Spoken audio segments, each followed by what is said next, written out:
Checking in once again with Quincy School Committee Vice Chair Anthony Andronico for an update on the school committee meeting, which was the last one for Superintendent Cristofaro. Hey, Anthony. Hey, Joe. How you doing? Thanks for having me on again. I appreciate it. You bet. These are great. Great to have you, and we'll continue on a periodic basis from here on out, depending on when the committee gets together again, because it would have been the last regularly scheduled meeting last night, right? Right. It would have been the last of the year before we would typically recess for summer. But I think we still have a few items we'll need to get to over the summer months. We're looking forward to selecting a new permanent superintendent, implementing the guidelines, and having a safe plan for reopening school in the fall, and just a few other items that we'll need to continue to check in on to make sure we're doing what we're supposed to do. Yeah, and we'll follow up with you when those happen. But as I mentioned, it was the last meeting for Dr. DeCristofaro. It was a bit of a celebratory meeting, I guess. I'd say so. He's been a fixture in Quincy Public Schools for over 45 years. He was the assistant superintendent in 1993 and became superintendent in 2001. That type of longevity, not just in a superintendency, but in a career, is really unheard of at this point. And personally, I feel very, very lucky that I not only got to serve on the school committee and as vice chair during his tenure, but more importantly, is I'm a product of the school system that he helped build from the ground up. And he's helped positively impact my life and thousands of students and their families throughout his career. And Quincy Public Schools would not be where it is today without him. The way that he connects with people, the way that he builds a team and believes in those that he surrounds himself with is truly inspiring. And when we talk about leadership, I can really only hope that one day I'll be as good a leader as he is and others can be. So it was a pretty emotional meeting. We started with a surprise 10-minute video tribute to him that had messages from teachers, staff, principals, school committee members, former school committee members, some on the city council, and I think most importantly, his family. And it was a really touching tribute. And then Mayor Koch presented him with a small desk-sized statue of John Adams, the same one that is out on the Hancock Adams Green. He's actually only the fourth person to have one of those.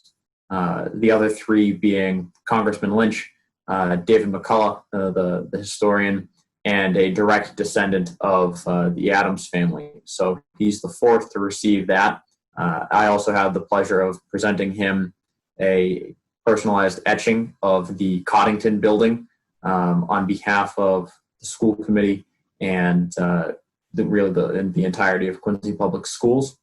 And the last bit, which I think was maybe the most surprising to him, was we took a vote and unanimously approved that the new Special Education Learning Center will be named the Richard DeCristofaro Learning Center. And it will be, when people visit that building, they'll remember his name, hopefully, and the work that he did for Quincy Public Schools. So we're very, very grateful to him, and we're wishing him well as he moves on to college with the class of 2020.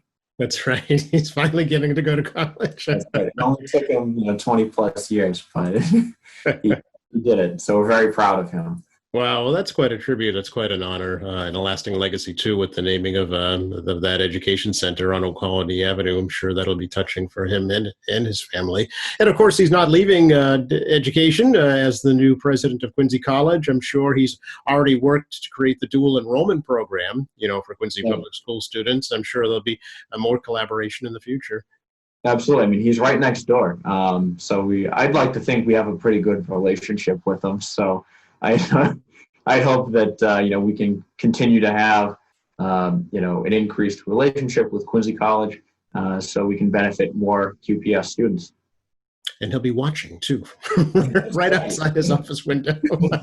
Was that his officially last day on the job, Anthony, or when does that actually happen? Yeah, so his official last day on the job will take place sometime next week, but this was his last meeting. but hats off to him on one heck of a career, and his career is not even over. He's not retiring. He's still going to be hard at work over at Quincy College. Sure. And Deputy Superintendent Kevin Mulvey now taking the reins. Yes. So he, I believe, at the same time, once Rick officially leaves, which is just in a few days, Mr. Mulvey will be the interim superintendent until we have a permanent superintendent in place. So will Dr. DeCristofaro be speaking at graduations? So we did discuss that. I think he might make another round. He might come back in July. This is still his graduating class. And sort of along those lines, at the meeting last night, Dr. DeCristofaro read the proclamation officially stating that our seniors have met the requirements for graduation, and he recommended to us that they officially be graduated. So I did just want to give a shout out to our seniors and congratulate them on officially being graduates of Quincy Public Schools. Very proud to welcome them to the alumni network for North Quincy High School, and of course to the Quincy High School Alumni Network as well. Very good. I know they need that declaration, a lot of them, for their next phase in life, whatever it may be, higher education, military service, vocational service, whatever it might be. They do need that. Right. We didn't want to hold them up either and make them wait until the in-person graduation ceremonies, which will take place later this month. North Quincy, I believe it's July 24th, Friday at 6 p.m., and Quincy High the following day at 10 a.m. and 4 p.m. respectively. And we did get a little bit of an update last night just on those plans. Just so everyone knows, the Boston Cannons will actually be providing some staff for us to help facilitate the ceremonies, and they've offered up to Quincy Public Schools for free their ticketing service. So I believe in the letters that went out to families where they indicate if they're attending and they're saying what two guests they'll bring, you can look at the stadium on the map and select where you'd like to sit and print out your tickets right at home or have them on your phone ready to go when you enter the ceremony. So thank you to the Cannons for that. And we're looking forward to it. And at this point, reservations are coming in. So we'll have more of an update on numbers maybe in a few more weeks. But I think we're in a good spot right now. And I'm glad we're going to have a socially distant but in-person ceremony for our seniors. They deserve it. That is a huge benefit to utilize their expertise, in logistically planning this out. Who better than the team that sells tickets to that very stadium? They know the ins and outs of it and have invested over $1 million in it. Right, they've been an incredible community partner. They fixed the stands, they updated the locker rooms, they put in a high definition scoreboard and replay video system for us. They've done a lot for Veterans Stadium, and they continue to think of the Quincy community as they continue to be here. So I'm looking forward to when they can start playing some games again, and maybe I can catch one. Yeah, I'm sure they are as well. Any more details about what the actual ceremonies will look like, Anthony? Yep. So platform guests in general will be limited to those that are just speaking. The guidelines from the state essentially are, remain, if you don't need to be there, don't go. Masks are going to be required per state guidelines. Individuals must be spaced out both on the field and in the stands 6 feet apart. Students will wear their cap and gown. And I think we're still going over exactly what we're going to do with the diploma situation. Is someone going to physically hand them out? Will they be situated so students can pick them up themselves? Will they get them ahead of time? So I think we're still working out those particular logistics. But, we're slowly but surely, building to a finalized plan. But one thing's for certain, we'll have it by July 24th and July 25th. Okay, and there are rain dates too. Hopefully we don't need them, but that's already been thought about as well.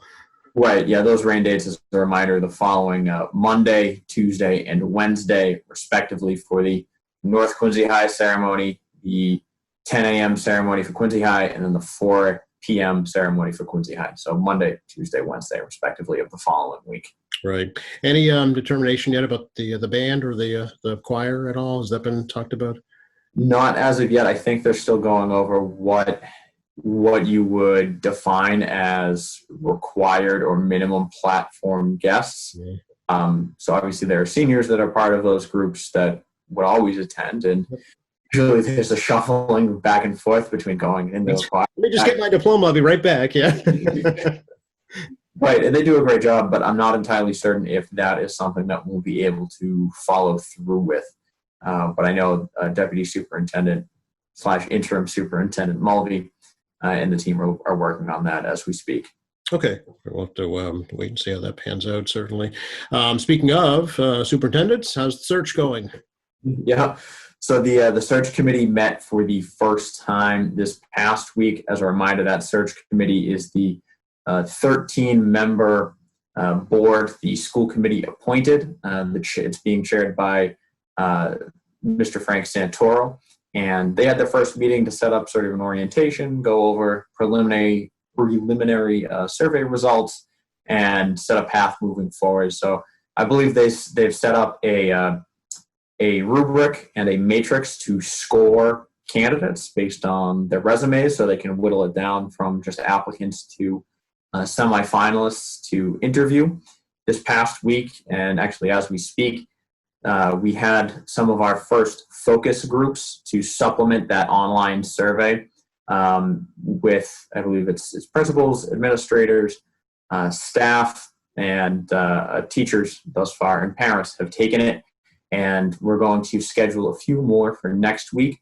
Those times are still TBD. We're trying to do our best to get sort of an overview of how many people joined, what's the demand like, before we decide when those will take place next week. So those are up and running. And we also have a dedicated web page on the Quincy Public Schools website to list sort of what's going on with the search. So it has the link to the survey.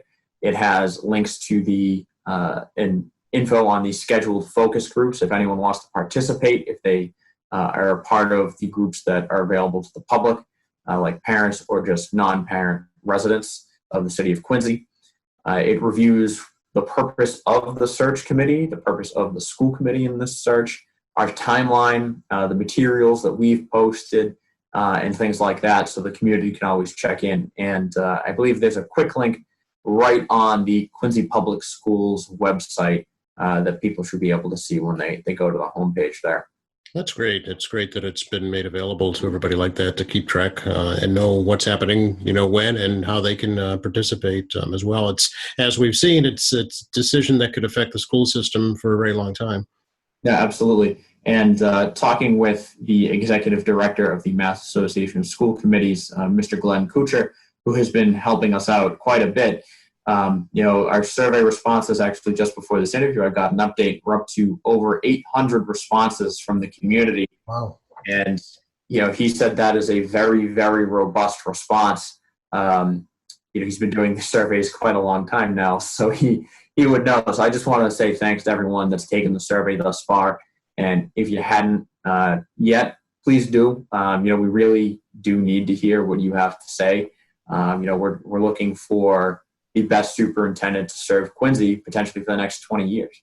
And we need to know the strengths and weaknesses you're looking for, the background you're looking for, and even more importantly, I think, as a school committee and for the next superintendent, where can we improve? What are we doing well? What are some things we need to nurture? What are some things we need to address? And every school system should be doing that. No school system is perfect. We know that.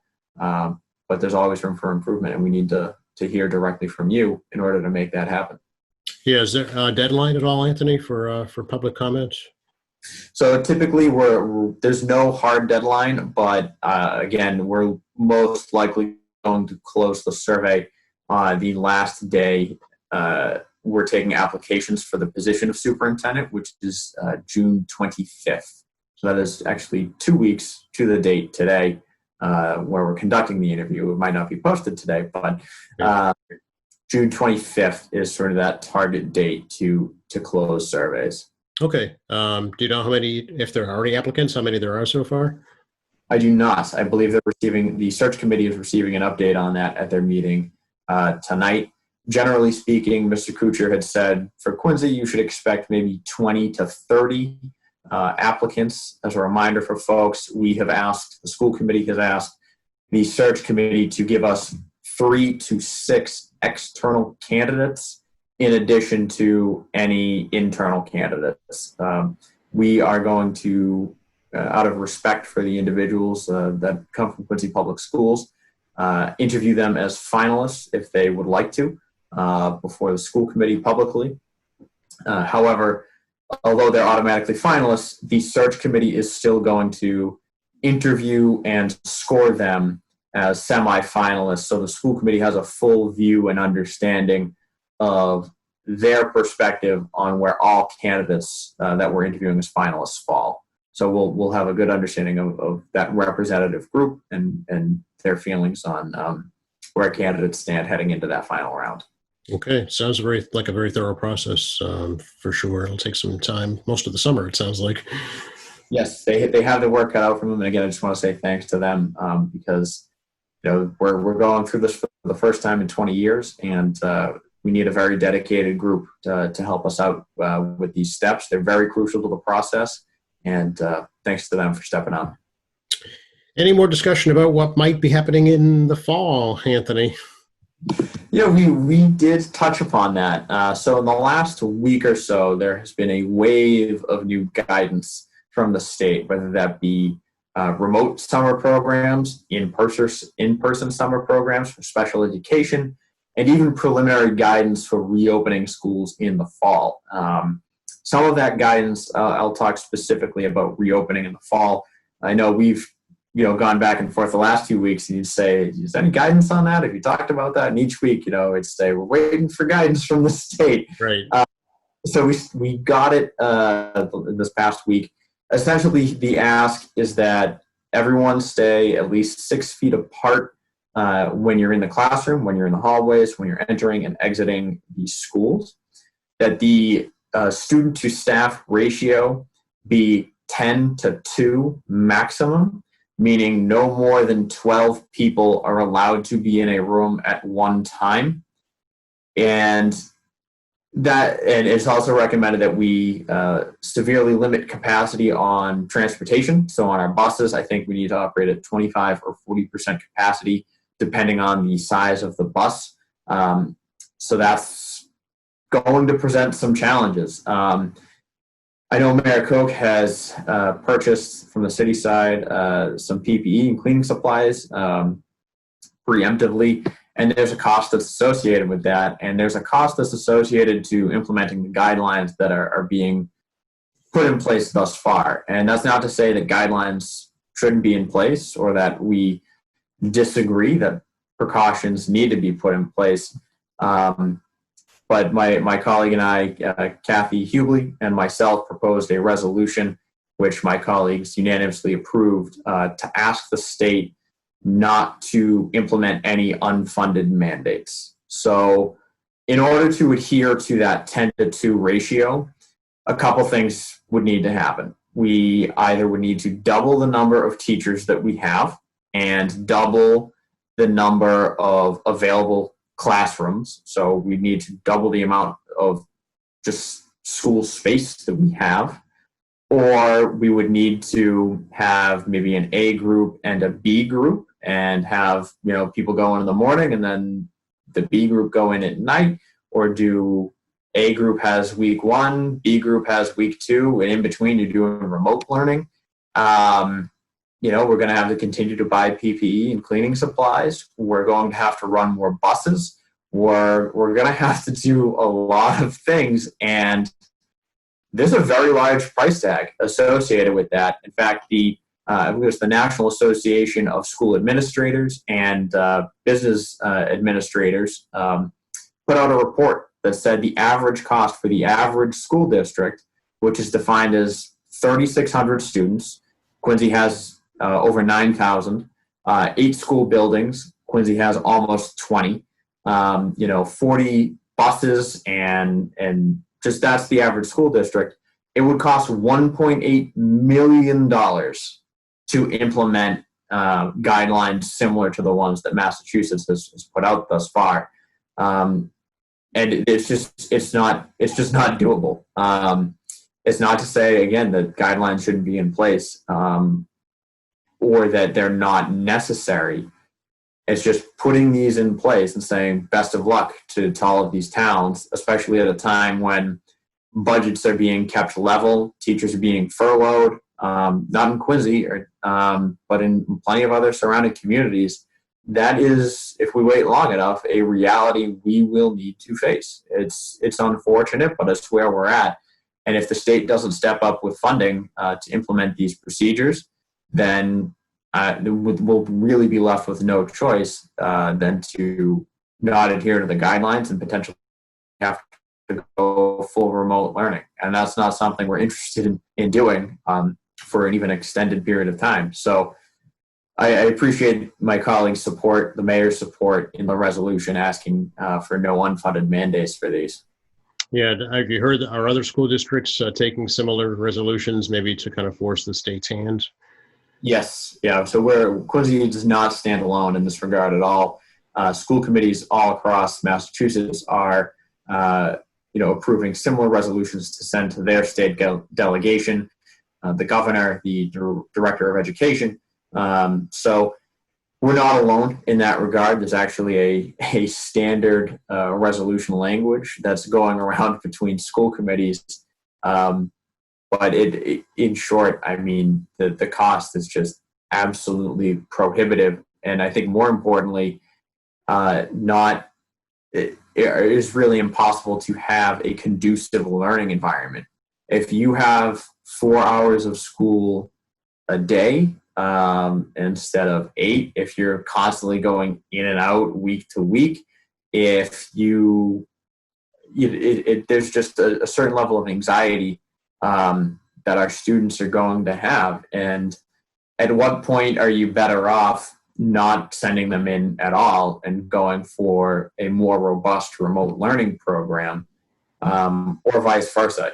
People are going to feel differently about this, but I do just want to remind folks, this is just preliminary guidance. I think the state might adjust, and I don't expect them to have everything be unfunded.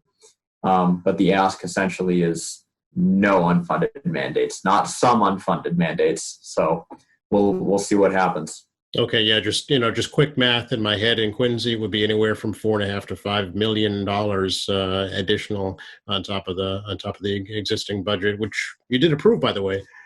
Yes, we did. So yeah, the budget that we approved at this past meeting, I believe it was $115 million, around there.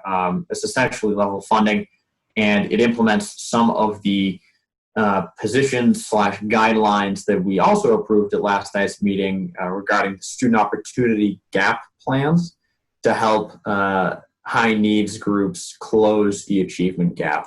So high needs groups typically, or not typically, is defined by the state, special education students, low income students, and I forget the last one. I can't remember off the top of my head. But the high needs students, essentially. I think it's the English language learners. That is correct. Thank you very much. I appreciate it. We've been talking a lot about the Student Opportunity Act the last few weeks, so I'm glad some of it has rubbed off. Yes, I'm still a student, even at this age, learning as we go. So just between those three groups and providing some additional supports with social and emotional learning, and more guidance, additional staff. So we're still focused on those areas, and we think the budget that we approved addresses those needs. We did get public feedback not only on the budget but the Student Opportunity Act plans, and as we just mentioned, there's going to be a little bit of uncertainty regarding budgets moving forward, but I think we as a committee are nimble enough to adjust as things come our way. And I know that Mayor Koch has always been more supportive of funding our public schools, and we're lucky to have him as chair of the school committee as well, so that the communication between the city side and school committee side is about as fluid as possible. Right, and I know that there are preparations being made in the event, remote learning has to be more robust with 7,000 new Chromebook computers on the way. Right. Yeah. As part of the budget we had, through the CARES Act funding, Mayor Koch submitted a plan to give every 5th through 12th grader their own Chromebook to rent, for the year from Quincy Public Schools, so that if we have to go full remote, we're able to do that. Everyone will have the technology that they need. Some of the funding was also used for technology for teachers, so they can have their own platforms as well. But even if we don't go to full remote learning, this is an initiative we've talked about at the school committee for a while. That one-to-one technology / book to student ratio will allow us to do so much more in terms of learning than we have in the past. So I think this is a real asset for us, not just heading into this next year, but in the years to come. Yeah, it's part of the new normal that everybody's talking about, I think, and it's going to become, more commonplace as the years go on, for sure. Right. Absolutely. Anything else we should touch on, Anthony? That's quite a bit that we've covered. I don't think so for the time being. I'm just going over the agenda again. But it looks like we touched upon everything. There's a lot to get to, just so folks know moving forward. We said we would meet on a weekly basis until we had a plan for graduations, and we had a more firm plan for the superintendent search. So we aren't going to be meeting on a weekly basis anymore now that those items have been not wrapped up, but they're in a place that don't require weekly check-ins anymore. So they're going to be more intermittent over the summer months, but I would expect some updates just regarding graduation and that superintendent search when it makes sense for us to check in and make sure things are still on the right track. And of course, reopening and as we get more guidelines from the state, and we need to implement those plans. So we'll still have meetings, but my guess is it would go back to the normal every 2 weeks, or particularly during the summer months, it's usually break entirely, but that's just not feasible right now. We still need to go to work. There's a lot of work to be done. Sure. Well, really appreciate the opportunity that we've had over the past couple of months to chat with you and get these updates, and we'd love to continue them after your meetings in the future. It sounds good to me. I'm looking forward to continuing to check in. As we said, there are some things some opportunities that have come up that you should continue to implement in your own life as you move forward past COVID, and I think this is one of them. I think it's great. Hopefully we can do it in studio in the future too. Not too distant future. 6 feet apart, but yeah, that'll work. Absolutely. Thanks so much, Anthony. All right. Have a good one. Okay. Thanks. You too.